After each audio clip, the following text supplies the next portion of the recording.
আজ আমি কার্পো মাছ বোনা করব। কার্পো মাছটা এভাবে বোনা করলে খুবই স্বাদ লাগে সাদা ভাতের সাথে খেতে। হ্যালো এভরিওয়ান, কেমন আছেন সবাই? আশা করি ভালো আছেন। আপনাদের দয়ায় আমিও ভালো আছি আলহামদুলিল্লাহ।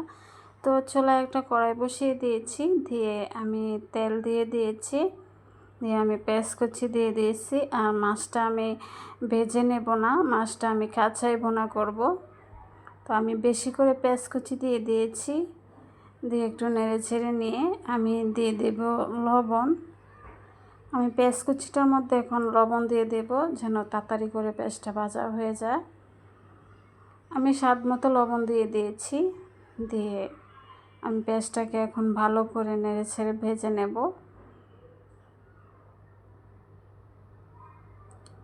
পেঁয়াজটা ভাজা হয়ে গেছে, এখন পেঁয়াজটার মধ্যে আমি মশলা দিয়ে নেব।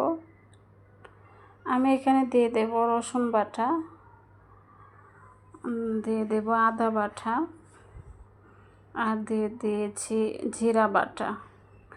দিয়ে এই মশলাটা কাঁচা গন্ধ যাওয়া অবধি অনবরত নেড়ে ছেড়ে মশলাটাকে আমি ভেজে নেব, যেন কাঁচা গন্ধ থাকে না। কাঁচা গন্ধ থাকলে ভালো লাগবে না খেতে। আমি ভালো করে মশলাটাকে ভেজে নেব।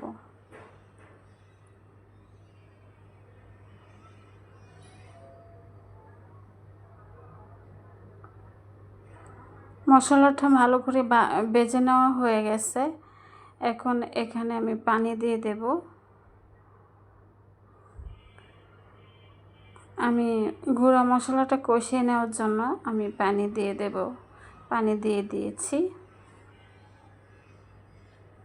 এখন আমি এখানে দিয়ে দেব মরিচের গুঁড়া পরিমাণ মতো, দিয়ে দেব হলুদের গুঁড়া, আর দিয়ে দেব ধনিয়ার গুঁড়া।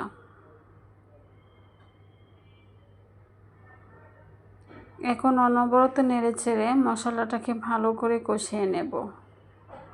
আর এইভাবে কার্পো মাছটা বোনা করলে খুবই স্বাদ লাগে খেতে। আর কাঁচা মাছ তো আমরা অনেকে ভেজে খাই, এভাবে কাঁচা বোনা করলেও কিন্তু খুব স্বাদ লাগে খেতে।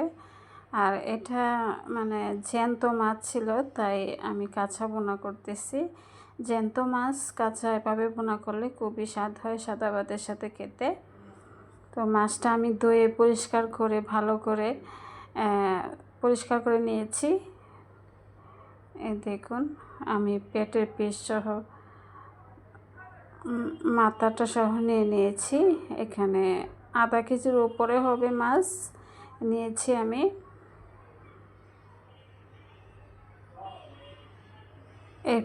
এই মাছটা প্রায় 2.5 কেজির উপরে হবে মাছ ছিল। এখান থেকে আমি আধা কেজির উপরে মাছ নিয়ে আমি মাছটাকে ভালো করে এখন কষিয়ে নিচ্ছি। দেখুন মাছটা কষানো হয়ে গেছে। এখন মাছটার মধ্যে আমি ঝোল দিয়ে দেব। এখন আমি ঝোল দিয়ে দিচ্ছি পরিমাণ মতো। তো এই পর্যন্ত আপনারা যারা ভিডিওটা দেখতেছেন, যে যেখান থেকে দেখতেছেন, কাছে কিংবা দূরে, দেশ কিংবা দেশের বাহিরে, যে যেখান থেকে দেখতেছেন, আপনাদেরকে অসংখ্য অসংখ্য ধন্যবাদ আপনাদের মূল্যবান সময় দিয়ে আমার ভিডিওটা দেখার জন্য। আর প্লিজ একটা করে লাইক দিয়ে দেবেন।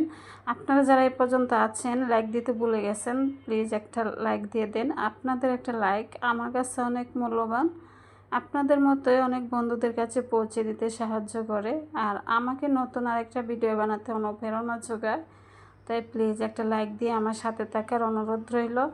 আর আপনারা যারা সাবস্ক্রাইব করে দিয়েছেন, আপনাদেরকে অসংখ্য অসংখ্য ধন্যবাদ। আর দেখুন আমার রান্নাটাও প্রায় শেষের পথে। আমি কাঁচামরিচ দিয়ে দিয়েছি। আর কমেন্টে জানাবেন রান্নাটা কেমন হয়েছে। তবে খেতে কিন্তু দারুণ হয়েছিল, খুবই স্বাদ লেগেছিল খেতে। আর দেখুন কথা বলতে বলতে রান্নাটা হয়ে গেছে। একটুখানি নেড়ে ছেড়ে দিয়ে আমি চুলাটা অফ করে দেব। আর দেখুন কালারটাও কিন্তু খুব সুন্দর এসেছে। একটা জিনিস দেখতে সুন্দর লাগলে খেতেও কিন্তু অনেক মজা লাগে। আর দেখুন কালারটা কিন্তু খুব সুন্দর এসেছে, খেতেও দারুণ হয়েছিল। আজকের মতো এখানেই রাখছি। আপনাদের সবাইকে অনেক অনেক ধন্যবাদ।